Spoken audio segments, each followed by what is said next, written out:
Hello, and welcome to Own Your Retirement. My name is Albert Lalonde from Kaizen Financial Group. If you'd like more information about what you hear during our show today, give us a call at 586-752-7008 or visit us online at www.kaizenfinancialgroup.com. That's Kaizen, Kaizen. And while on my website, click on the podcast page to check out past shows and also subscribe to our program on Apple Podcasts, Spotify, or Amazon Music. All right. As you wind your way down your retirement path, uh, there's much to consider, obviously. Are you saving enough? Do you have a plan for your future healthcare needs? Are you positioned to not outlive your money during a retirement that might last 20 or 30 years? Good questions. All but another essential question you need to answer before retiring is, do I have an estate plan? Now, if your answer is no, well, get started now. Time is of the essence. And if you said yes, congratulations. But are you updating your estate plan as soon as your life circumstances warrant it? So, during today's show, we're going to consider the basics of an estate plan as well as some common estate planning mistakes. Now, the goal is to give you the confidence to work with your financial services professional and estate attorney to build your own plan.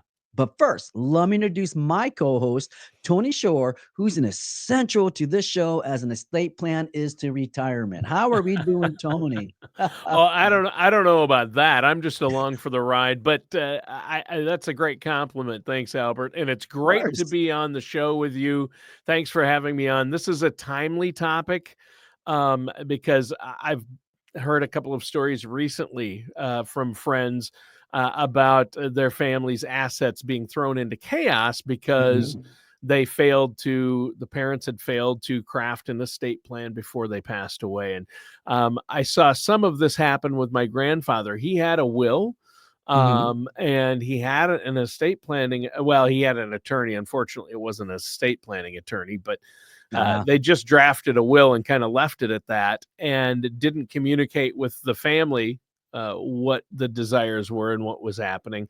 And so that mm, creates problems too. So I think communication is key. I think this is a really important discussion to figure out, hey, you don't want to leave your loved ones in a mess. And even if, you don't have family you want to pass things along to, you have a legacy and you want to make sure you have all your ducks in a row. Most people have children or grandchildren that they want, and they want their assets or their home to go a certain way or their money to go to a charity someplace. You got right. to have all your i's dotted and t's crossed. So I think people put this off. We've seen celebrities that have put this off, so it's Yes. important, isn't Yes.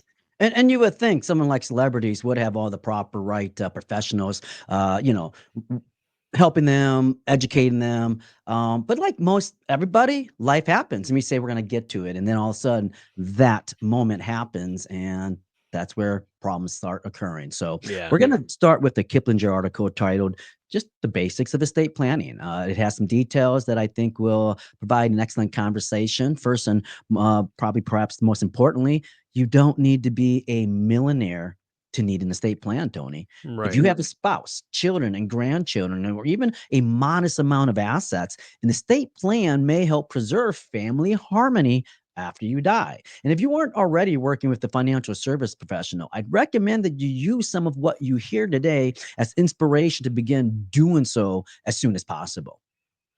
Well, yeah, and that's huge. When I was younger, I definitely made the mistake of thinking, "Hey, unless I'm become a millionaire, I don't need an estate plan or anything like that." Right.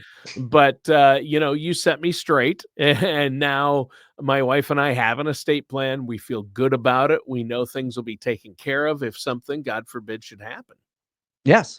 And so let's talk about the foundation of an estate plan, or basically what are some important documents required, including wills, trust, powers of attorney, and living wills. So a lot of people get confused with that. So let's get into some details about each. So, first, your estate plan should include a will that lists your assets and details how you want them distributed after your death. Okay.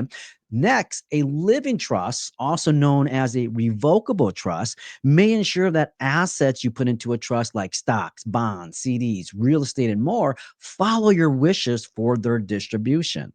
Now, a living will, which depending on where you live, may also be called an advanced healthcare directive or a medical directive, ensures that your healthcare choices are adhered to should you become incapacitated or require end of life care. Now, the power of attorney for finances and healthcare gives someone you trust permission to manage your finances and healthcare needs if you're incapacitated. And then lastly, the digital power of attorney designates a trusted person to handle your digital assets like social media and other online accounts, Tony. Right. Well, and the digital power of attorney is something I don't have. That's newer, but at least now I have a reason to check in with my the attorney that did our will and trust to get that in place. And things are always changing like that. So I think it's Yes. important to work with someone like yourself who can really direct us and tell us, "Hey, you're going to need this," right? It definitely. And what's also important is to be very thoughtful about your beneficiaries. Mhm. Assets like retirement accounts and insurance policies require you to list a beneficiary who will receive those assets when you die. Well, this also means those assets will go to your beneficiary outside the probate process, which could save your heirs both time and money. And as the article notes, your beneficiary designations typically trump the instructions you leave in your will or live in trust, which means it's important to both name beneficiaries and then update them when life changes make it necessary. Also, it may be wise to name contingent beneficiaries in the event that you and your primary beneficiary, usually for most people, their spouse, die at the same time or maybe closely together. If you fail to name a beneficiary, your primary beneficiary dies before you and you don't name a new one, proceeds will be paid to the estate, which means they'll end up in probate. So the probate process may delay the distribution of assets in your estate, potentially costing your heirs, again, time and money. Yeah, and I think that's a nightmare scenario, people forgetting to update their beneficiaries, and then maybe an ex-spouse ends up with their assets instead of their current wife and family, Oh, yes. or the person they have listed as a beneficiary is no longer around, so then it has to go through courts. That's why updating beneficiaries and reviewing them at least once a year because of life changes is so important. And again, that's part of working with someone like yourself. Correct, correct. And Yeah. you have to remember also legislative changes can also affect, what Mm. happens with the estate as well as Yeah. tax changes. So Yeah. these are things to consider. The next, you should also discuss spousal beneficiary rules for qualified retirement accounts, I should say, with your financial service professionals. Now, be aware that federal law requires that, according to the article, qualified plans like 401ks go to the surviving spouse unless the spouse surrenders that protection. Now, if you want that money to go to someone other than your spouse is required to sign a waiver giving up their claim. Hmm. Also, note that spousal protection doesn't apply to IRAs. In fact, in many states, you can choose anyone you want to be the beneficiary of your IRA, though a spousal waiver may be necessary if you don't select your spouse and you live in, let's say, a community property state. Now, this means that while your spouse may be the default beneficiary of your 401k, that is not automatically the case if that money is rolled over, let's say, to an IRA. Right. Yeah. You really have to understand how those beneficiary designations work. And again, they take precedent over a will. People might think, well, my ex-wife isn't going to get it, or I don't need to worry about it because I in my will, it's got my current wife and kids. Right. Well, a beneficiary designation on an account takes precedent over anything in a will, and that's been taken all the way to the Supreme Court. So, It has. um, if people have questions about this, Albert, how can they get a hold of you? Folks, you could visit my website at www.kaizenfinancialgroup.com. That's Kaizen, Kaizen, or call my office at 586-752-7008. Discuss how we can answer your questions about estate plans, your retirement goals, or any other elements of your financial strategy. Yeah, and during our first segment, you were talking about some of the basics of estate planning, Albert, and you touched on important topics like essential estate planning documents that you're going to need, correctly naming beneficiaries, and the spousal beneficiary rules. It's been eye-opening. What do you have for us next? Well, let's stick with that Kiplinger article titled "The Basics of Estate Planning." It has some more good insights and details. And one of those is factoring in your non-retirement accounts, your non-qualified accounts. So while you're not required to, you can, and the article obviously argues that you should, arrange for your bank and brokerage accounts to directly pass to your heirs outside the probate process. How do we do this? Well, this process is generally called a transfer on death, or otherwise known as TOD, or payable on death account, known as POD. And the forms are typically available right at your financial institutions. Now, this option may be especially preferable to, let's say, a joint account, which would also avoid probate, but that gives the co-owner equal rights to the assets that are in the account. But with a TOD, or payable on death account, you keep control of the account until your passing. Then your beneficiaries can claim the asset outside the probate process by supplying proof of identity and a death certificate. As with any beneficiary designations, these accounts trump either your will or your trust. So it's essential to keep them up to date and to have backup beneficiaries. Now, if you change a beneficiary designation, obtain confirmation from the account provider and store it with your other estate planning documents. Well, yeah, and that's huge. And there's another reason to work closely with somebody like yourself, so you make sure you have all that paperwork in one place.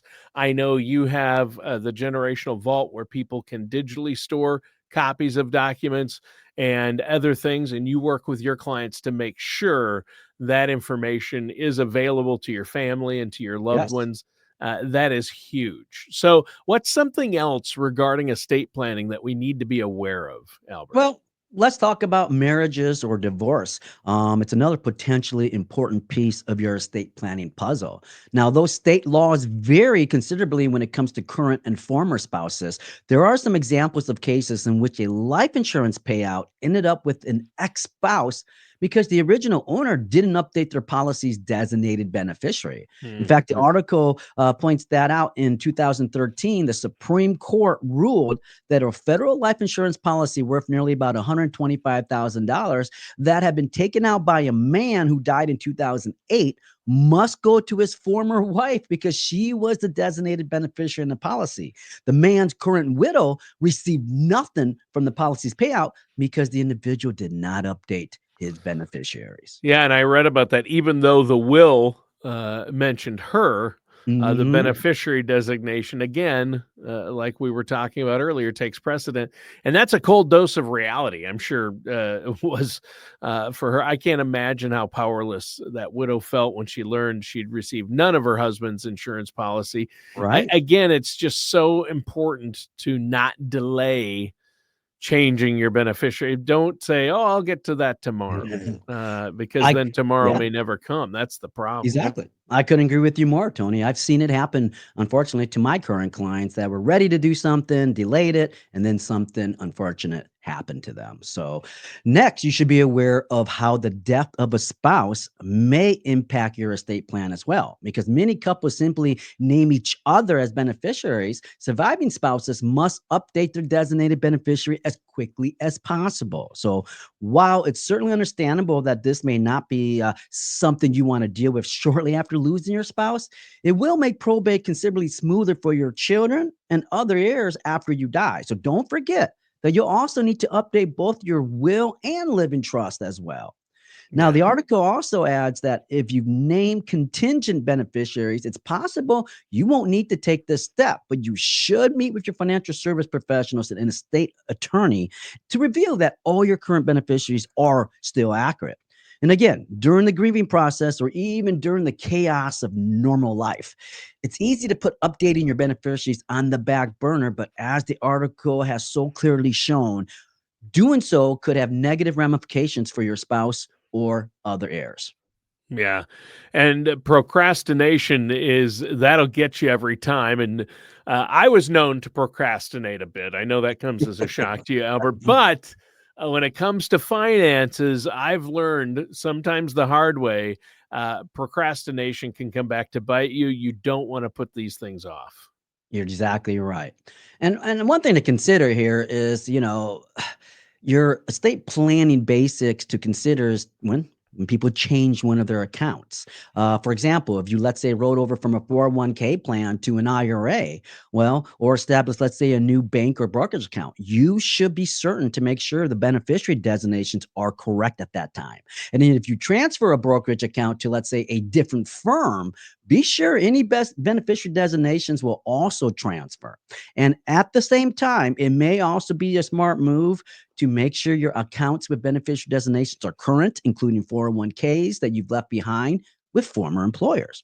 Now, if you need to do any kind of, let's say, 401k or IRA rollover, I'd recommend that you only do so while working with a financial service professional who has a thorough understanding of how the process works, as well as the various rules, regulations, and tax consequences.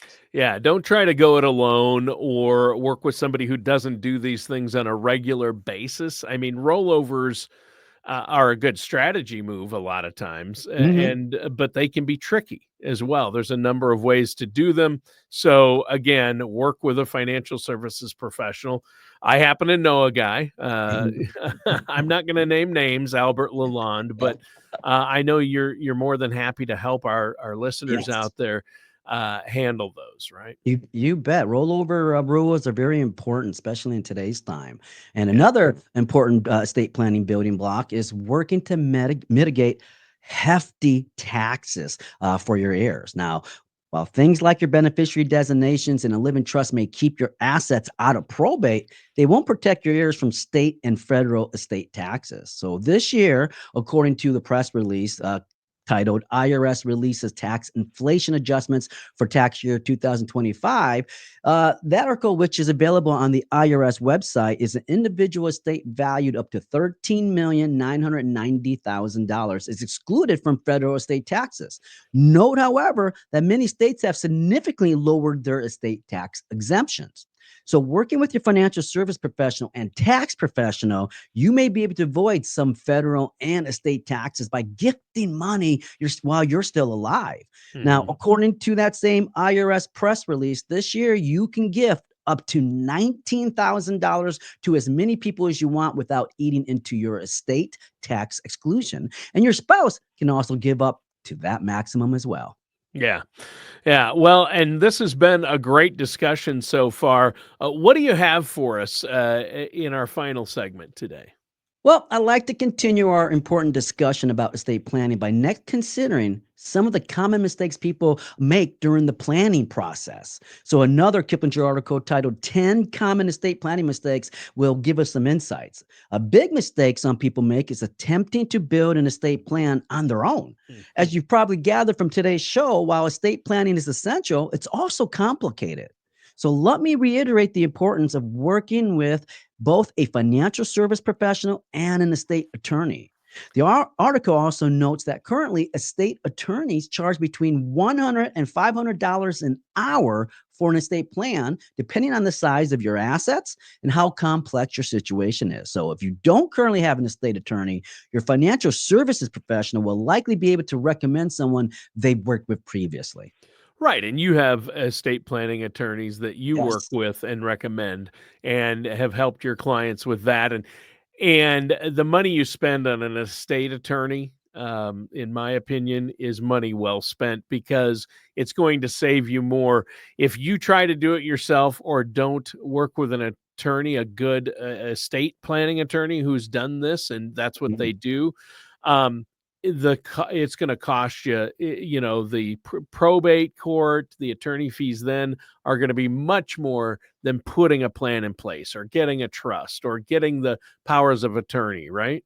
I couldn't agree with you more on that for sure, Tony.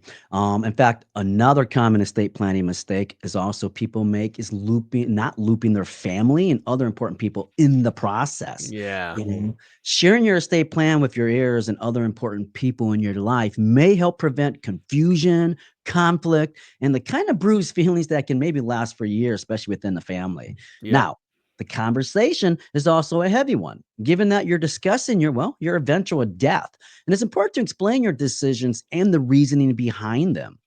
Relatedly, it's vital to not lock away your critical financial and insurance documents in a safe deposit box as well, or a personal safe, or anything else that may prove difficult for your loved ones to access.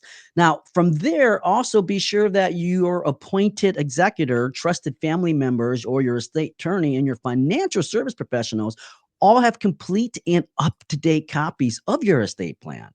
I know my clients are able to utilize what we call the generational vault, which is a secure online safe deposit box that they can use to store all the critical financial and insurance documents, as well as personal things like family photos and videos. And they can choose what they give access to. And what's beautiful, we do videos for them where my clients can even give their last goodbyes or last message to their loved ones through the generational vault as well, Tony. Yeah. Yeah, and that's huge. And I brought that up before because it is so important. And contemplating or discussing your passing, not a fun topic. That's why Correct. people put it off. But it's a necessary part of life. It's going to happen to all of us sooner or later.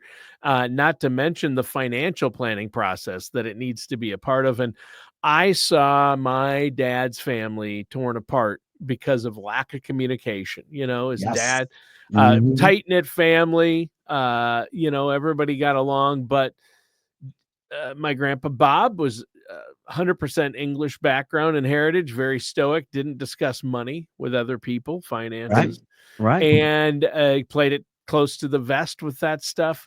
And then when he went to have his will done, he lived to 101, by the way, and was Wow. active through age 100, active and healthy. So, Okay. a very unique guy, special guy, but he had four children, and he made one of them, the youngest, the executor, communicated with him and an attorney, but no one else knew what was going on. And then Hmm. after the passing, there was all sorts of issues there. Yeah, of So, course.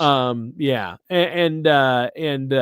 two of the members of the family aren't speaking now, and you want to avoid that family disharmony. It could have easily been avoided by open communication, and that's easier said than done. Hindsight's 2020, but it may feel like a tough conversation at the time, or you feel uncomfortable. But hey, a little discomfort for an hour to maintain family harmony for a lifetime, or on into the future and future generations, it's worth it.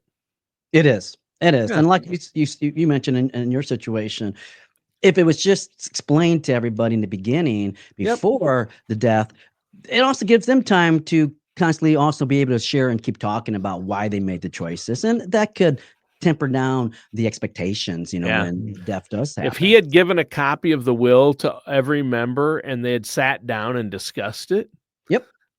it would have solved it because there were some things that weren't clear in the Correct. will, right? Correct. Yes. Like it was a farm, and Yeah. what was pretty clear is who got what land, and it was Right. transfer on death, so that all went smoothly, the Okay. land aspect, but it was as far as farmland, but it's the houses, it's the homes and Mhm. buildings and the vehicles and the tractors. It wasn't spelled out clearly enough. There was room for interpretation. Plus, there were verbal things said about his Right. who got his truck, who got the camper, you Yeah. know. And so it was a nightmare, to be honest. Oh, And yeah. I'll tell you, work with an attorney that's an estate planning attorney. That's what they do on a regular basis. Yep. Don't just go to an attorney's office and or the attorney that did your A general divorce, attorney. Right. Right. or whatever, what Yeah. have you. As you need to work with somebody who's experienced with estate planning and knows what they're doing. Yes. Um, that's a big one. It really is, and you may wanna look at those that even have some elder law background so they Yes, understand. elder Mm. care and elder law, and I'm dealing with that right now. I had a Mhm. hard time finding somebody to figure out how to keep our farm in the family, Yes. because my mom is in, uh, full-time care and has been for 2 years, Right. and she's been getting it's $11,000 a month, which my mom and dad didn't have. They didn't Yeah. have the money. So Medicaid is covering it, but the state can go after the farm once my dad Correct. passes Yep. to help cover my mom. So you need in that case, you need an elder care attorney, one who specializes in that, right? For sure, for sure. And the last thing they have to people need to understand too is a simple thing like your final arrangements. If you don't explain that as well, I mean, again, you may not have, the ceremony and the funeral that you had planned. Oh, Basically, yeah. echoing what you were saying a moment ago, planning your funeral or other services isn't anyone's idea of having a good time. But man, it's important to do so. So, by clearly spelling out your wishes for your final arrangements and then prepaying or even setting money aside for those arrangements, you'll prevent yet another burden from falling on the shoulders of those you love while they're still deeply in the grieving process and figuring out what monies they can even touch to even pay for these things. Now, Yeah. little things like choosing burial or let's say cremation, selecting a burial plot, or picking out songs for your service. I unfortunately I had to go through this a couple of times with my sister's passing and my mom's passing, and Mm. it's not an easy thing, and it's not something that like I'm explaining that people want to think about, but someone's got to get it done. And don't forget just how expensive funeral services can be. The Kiplinger article notes that in 2024, the average funeral cost was about $8,000, though it varies depending on where you live. And again, according to the article, the average cremation currently costs a little more than $6,000. I know for myself, my mom, for her to run her final ceremonies and all that, and she got cremated, it still was about almost $8,000. And my sister was about 12. So, and Mm. that was back 8 years ago. Wow. Okay. Yeah, that's death can be expensive. It's just crazy to have to put it that way. But spelling out your wishes, paying for things in advance, can be a huge help to your loved ones. Yes. And then finally, last common estate planning mistake, well, appointing the wrong executor or trustee. No matter how thoughtful and proactive you are about building your estate plan, the reality is it could go all the ways if you choose the wrong executor. For example, choosing a person who may have a conflict of interest could lead to problems when time comes for them to administer your estate. So make sure you go over your list of candidates with your financial service professional and be sure to choose someone or more than one person who is unbiased and, of course, trustworthy. And also be sure to ask them if they feel up to the task as well before you actually formally select them in writing. Yeah.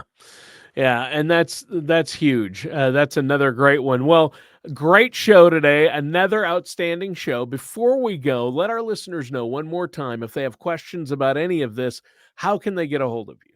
Yes, folks, you can go ahead and call my office at 586-752-7008 or visit my website at www.kaizenfinancialgroup.com. Kaizen is Kaizen. And we can discuss how we can answer your questions about your estate plan, make sure that your plan is all complete, and make sure you have the right people appointed. Remember, you've worked hard and prepared for your retirement so you can own your retirement. All right. Well, thank you, Albert. And again, great show. Listeners, that does it for today's episode of Own Your Retirement with our host, Albert Lalonde. Take care, everybody. All right. Another good one done, my friend.